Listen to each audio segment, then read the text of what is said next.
Good morning. ધોરણ 8 વિષય ગણિત ચેપ્ટર નંબર 6 વર્ગ અને વર્ગમૂળ. તેમાં આપણે જોઈએ સ્વાધ્યાય 6.3. પહેલો દાખલો છે, નીચે આપેલા સંખ્યાઓના વર્ગમૂળમાં એકમનો અંક કયો હશે તે શોધવાનું છે.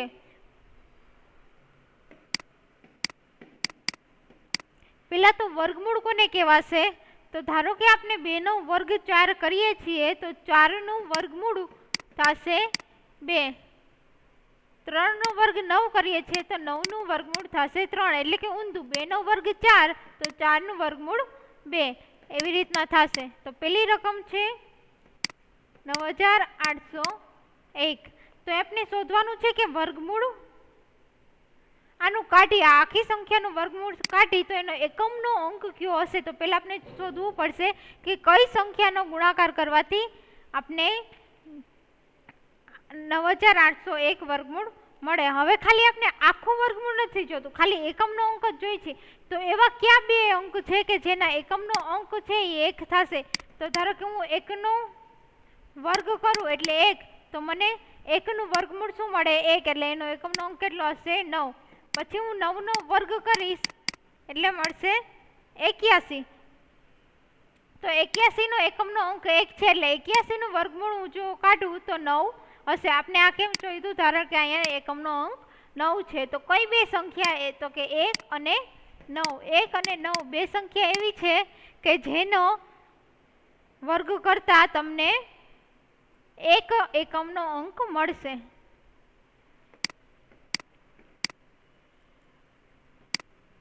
એના પછી જોઈએ બીજો દાખલો. એમાં તમને એકમનો અંક આપેલો છે 6. 6 છે એ એકમનો અંક આપેલો છે. હવે જુઓ કે કઈ સંખ્યા એવી છે કે જેનો વર્ગ કરતા એકમનો અંક તમને 6 મળે. તો એક 4 છે કે 4 નો વર્ગ થશે 16. બીજી એક એવી સંખ્યા છે 6, એનો વર્ગ થશે 36. આ તમને આપેલું છે એ કોઈ પણ સંખ્યાનો વર્ગ કરીને આપેલું છે. તો અહીંયા જો 4 નો વર્ગ 16 છે, 36 નો વર્ગ 6 નો વર્ગ 36 છે. તો એકમનો અંક 6 છે, અહીંયા પણ એકમનો અંક 6 છે, અહીંયા પણ એકમનો અંક 6 છે. હવે તમારે શું કરવાનું છે કે આખી સંખ્યાનું વર્ગમૂળ કાઢતા એકમનો અંક કયો મળે? તો આ 6 સંખ્યાનું વર્ગમૂળ કાઢ્યું, એકમનો અંક 6 હોય એવી સંખ્યાનું વર્ગમૂળ કાઢ્યું તો એક 4 મળ્યું અને બીજામાં શું મળ્યું? 6. તો એ સંખ્યા હોઈ શકે 4 અથવા 6. એના પછીનો દાખલો જોઈએ.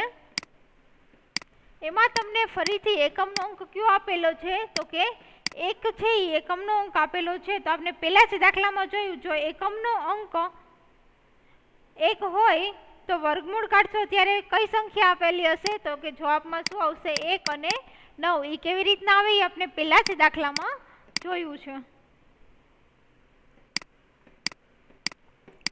એના પછીનો ચોથો દાખલો આપણે જોઈએ. તો કે એમાં એકમનો અંક આપણે કેટલો આપેલો છે? તો કે 5.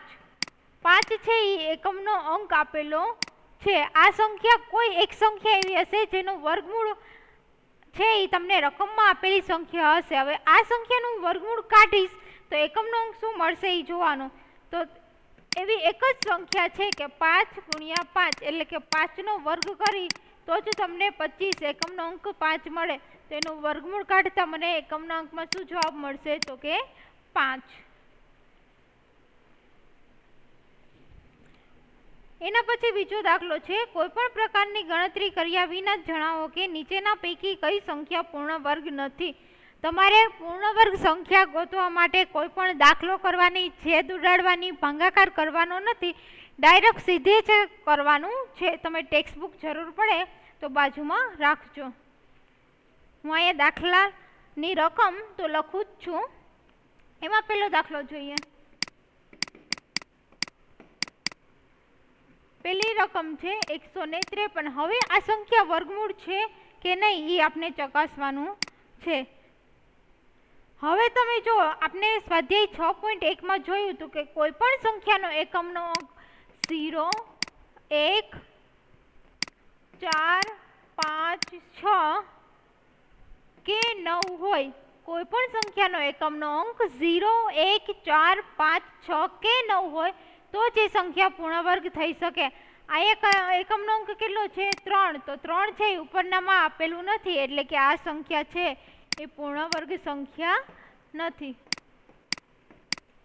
બીજું જોઈએ 257. તો ઉપર જો 7 છે એકમના અંકમાં આપેલું છે, અહીંયા ઉપર ક્યાંય તો કે નથી, તો આ સંખ્યા પણ શું થશે? પૂર્ણ વર્ગ સંખ્યા નથી. એના પછી ત્રીજું જોઈએ. ત્રીજું આપેલું છે 408. તો 8 છે એ પણ પૂર્ણ વર્ગ સંખ્યા બનશે નહીં. શું કામ? તમને અહીંયા જુઓ 6 પછી ડાયરેક્ટ કેટલા આવી જાય છે? 9 આવી જાય છે. પછી જુઓ એના પછીનો દાખલો, એની રકમ છે 441. તો અહીંયા એકમનો અંક કેટલો છે? 1. તો અહીંયા ઉપર આપેલો છે એકમનો અંક 1, એટલે કે હા આ સંખ્યા છે એ પૂર્ણ વર્ગ સંખ્યા બનશે. ફરીથી કહું છું, જો કોઈ પણ સંખ્યાનો એકમનો અંક 0, 1, 4, 5, 6 કે 9 હોય તો એ સંખ્યા પૂર્ણ વર્ગ સંખ્યા હોઈ શકે. આના સિવાયનો જો કોઈ એક હશે સંખ્યા તો એ પૂર્ણ વર્ગ સંખ્યા હશે નહીં. એટલે કે તમારે પૂર્ણ વર્ગ સંખ્યા છે કે નહીં એ શોધવા માટે કોઈ પણ ગણતરી કરવાની જરૂર નથી. ત્રીજો દાખલો, પુનરાવર્તિત બાદબાકીની રીતે 100 અને 169 નું વર્ગમૂળ શોધો. બાદબાકી એટલે તમારે એકી સંખ્યા, જે તમને સંખ્યા આપેલી છે એમાંથી તમારે માત્ર ક્રમિક એકી સંખ્યા બાદ કરવાની છે. ક્રમિક એટલે પેલા 1 આવે, 3 આવે, 5 આવે, 7 આવે, આ બધી એકી સંખ્યા. ક્રમિક એટલે પેલા 1 બાદ કર્યો તો એના પછી 3 બાદ કરવાના, એના પછી 5 બાદ કરવાના. એવું નહીં કરવાનું કે પેલા 1 બાદ કરી, પછી 5 બાદ કર્યા, પછી 3 બાદ કર્યા. ક્રમિક એકી સંખ્યા બાદ કરવાની છે.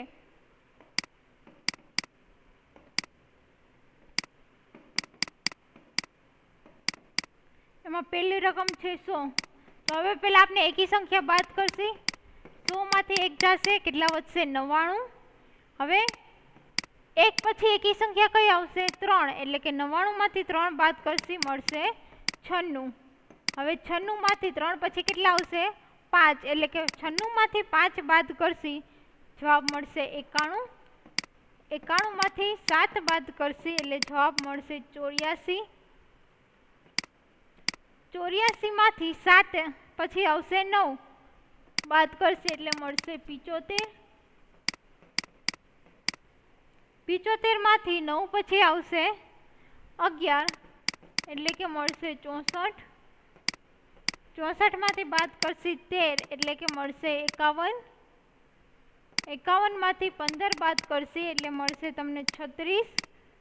36 માંથી 17 બાદ કરશી 19, અને 19 માંથી 19 બાદ કરશે એટલે મળશે 0. છેલ્લે તમારે શું જવાબ આવી ગયો? 0. તો 100 છે એ પૂર્ણ વર્ગ સંખ્યા છે. હવે જો તમે કેમ બાદ કરી, તો કે એકી સંખ્યા 1, 3, 5, 7, 9, 11, 13, 15, 17 ને 19. હજી જો આની નીચે હોય તો તમે ફરીથી આનાથી વધુ સંખ્યા પણ બાદ કરી શકો. 21, 23 એવી રીતના બાદ કરી શકો. બીજો દાખલો જોઈએ.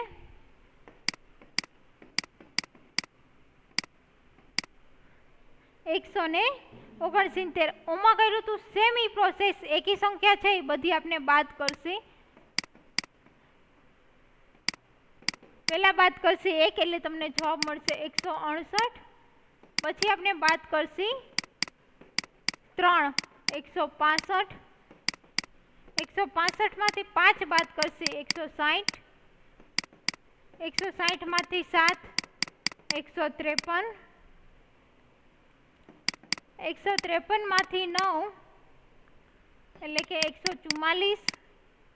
144 માઇનસ 11 133. 133 માંથી 11 પછી આવશે 13 120. 120 માંથી બાદ કરશી 15. 105. 105 માંથી બાદ કરશી 17 એટલે તમને જવાબ મળશે 88. 88 માંથી 19 બાદ કરશી 69. એમાંથી બાદ કરશી 21. 48.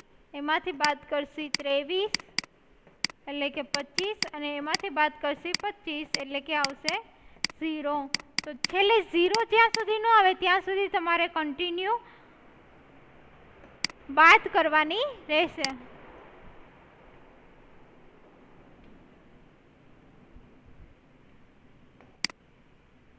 હવે જોયો 1 3 5 7 9 11 13 15 17 19 21 23 અને 25 આવી રીતના કન્ટિન્યુ તમે એકી સંખ્યા બાદ કરેલી છે અને જો છેલ્લે તમારો જવાબ 0 આવી જાય તો આ સંખ્યા છે એ પૂર્ણ વર્ગ સંખ્યા છે. એના પછી જોઈએ નીચે આપેલી ચોથો દાખલો છે. નીચે આપેલી સંખ્યાઓનું વર્ગમૂળ અવિભાજ્ય અવયવીકરણની રીતથી શોધો.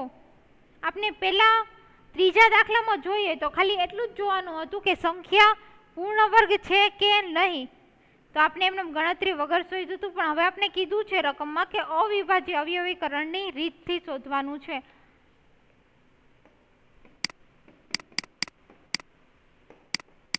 દાખલા નંબર 4 માં પેલો છે 729.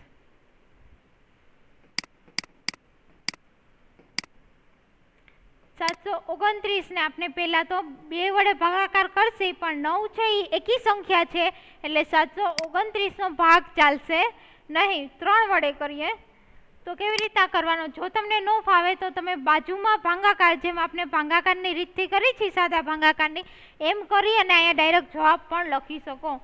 હવે શું કરવાનું? પહેલા 7 વડે હાલે એટલે 3 એકા 3, 3 દુ 6, 6 માંથી 7 માંથી 6 બાદ કરશે એટલે 1 વધશે. એ એકને ક્યાં મૂકવાનો? તો કે બાજુની સંખ્યા હોય એની આગળ. એટલે કઈ સંખ્યા બની? તો કે આખી 12 સંખ્યા બની. હવે 3 વડે હકાલો તો કે 3 ચોક 12, પછી 9 3 તેરી 9. હજી 3 વડે હકાલશે એટલે કે 3. હવે 2 છે એ લઈએ તો એ નહીં ચાલે, કારણ કે 3 એકા 3 થી પાડો ચાલુ થાય. 2 સંખ્યા ભેગી લઈએ 24, તો 3 ના પાડામાં ક્યાંય 24 આવશે? તો કે હા. તો કે 3 8 24, પછી 1 છે એટલે કે 3 એકા 3. ભાગ આવી રીતના હાલશે 3 8 24, 3 એકા 3. હવે આવ્યો 81. ફરીથી 3 વડે હકાલીએ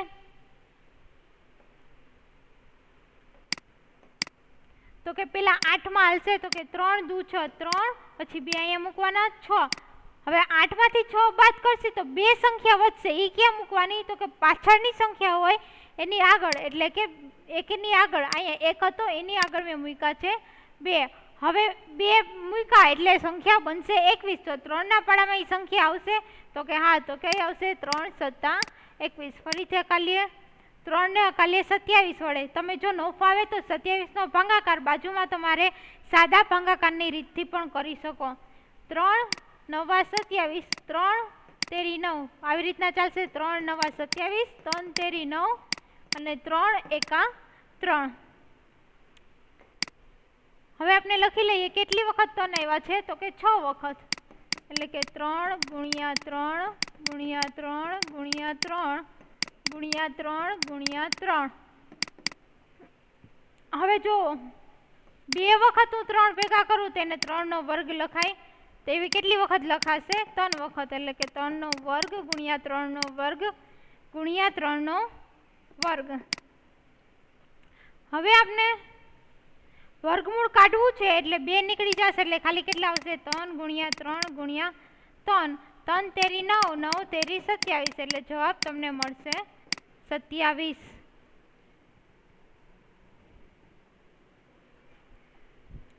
એના પછીનો દાખલો છે. અહીંયા તો આપણે જોઈએ કે વર્ગ હતું, ત્યાંથી મેં ડાયરેક્ટ વર્ગ કાઢી અને ખાલી 3 શું કામ લખ્યા? કારણ કે આ છે એ 3 નો વર્ગ છે. આપણે શું જોઈએ છે? વર્ગમૂળ. એટલે 2 નીકળી જશે.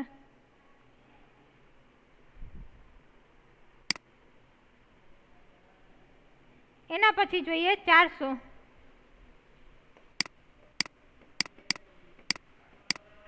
અવિભાજ્ય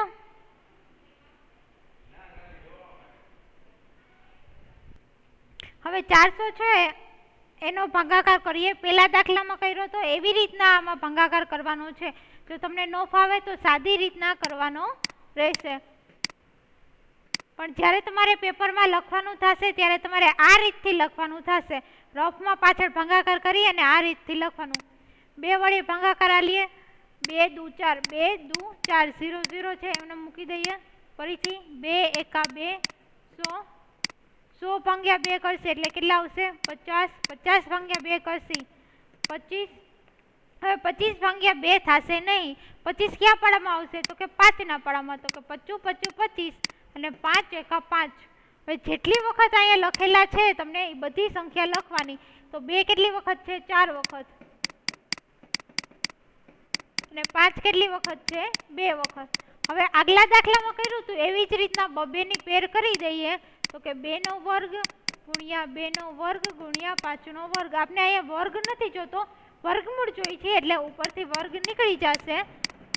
એટલે કે 2 ગુણ્યા 2 ગુણ્યા 5 એટલે કે 2 દુ 4 4 50 20. તો તમારું વર્ગમૂળ 400 નું વર્ગમૂળ શું થશે તો કે 20.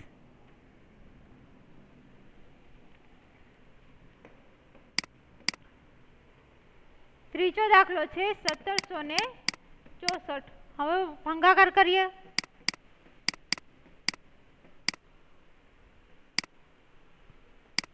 1764 છે. છેલ્લો એકમનો અંક છે 4 એટલે કે બેકી સંખ્યા છે તો એનો ભાગાકાર 2 વડે થઈ શકે. 1 છે એ નહીં ચાલે એટલે 17 ભેગા લઈએ. 2 8 16 17 માંથી 16 જશે એટલે 1 વધશે. એ તમારે ક્યાં મૂકવાની 6 ની આગળ. 6 ની આગળ 1 મૂકશો એટલે આખી સંખ્યા કઈ થશે 16. તો 2 નો ભાગાકાર હવે 16 સાથે કરવાનો એટલે કે 2 8 16. અહીંયા તમે આગળ એક સંખ્યા મૂકી અને પછી આવશે 2 દુ 4. ફરીથી કાલીએ 2 ચોક 8 ફરીથી 2 ચોક 8 અને 2 દુ 4 ફરીથી 2 દુ 4 2 દુ 4 2 એકા 2. હવે જો એકમનો અંક 1 આવ્યો એટલે કે એકી સંખ્યાનો ભાગાકાર 2 વડે થઈ શકે નહીં.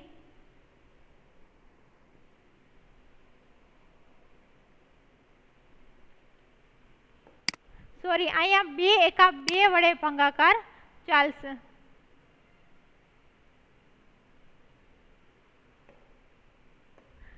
અહીંયા 2 છે એટલે કે 2 એકા 2 એટલે કે તમારે આવ્યું 441. હવે 1 છે એ એકી સંખ્યા છે એટલે એનો ભાગાકાર 2 વડે થઈ શકે નહીં. તો 3 વડે કરીએ.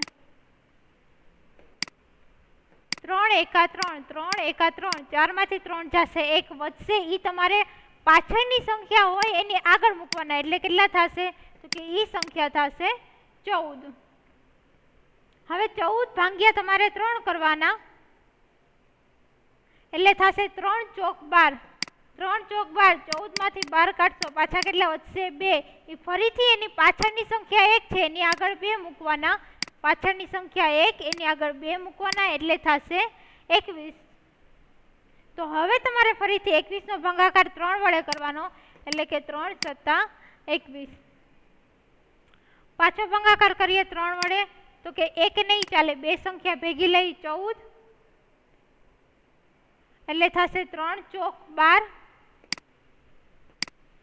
14 માંથી 12 બાદ કરશો એટલે વધશે 2. એ તમારે પાછળની સંખ્યાની આગળ મૂકવાના એટલે કે થશે 27. પાછળ સંખ્યા હતી 7, આગળની જે 2 વધેલા છે તે આગળ મૂકવાના એટલે આખી સંખ્યા બનશે 27.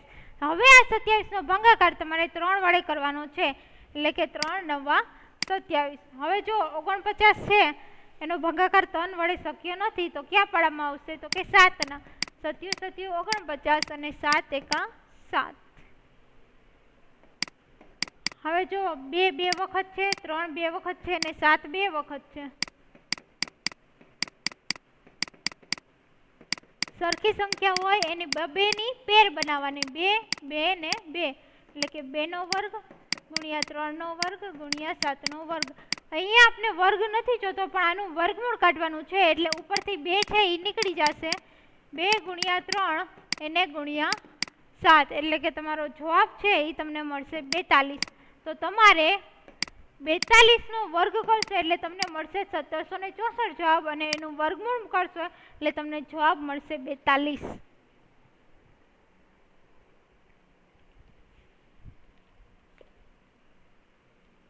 અહીંયા ત્રીજો દાખલો છે એ પૂર્ણ થાય છે. હવે ચોથો દાખલો છે એ આપણે બીજા લેક્ચરમાં આવતા લેક્ચરમાં જોઈશું.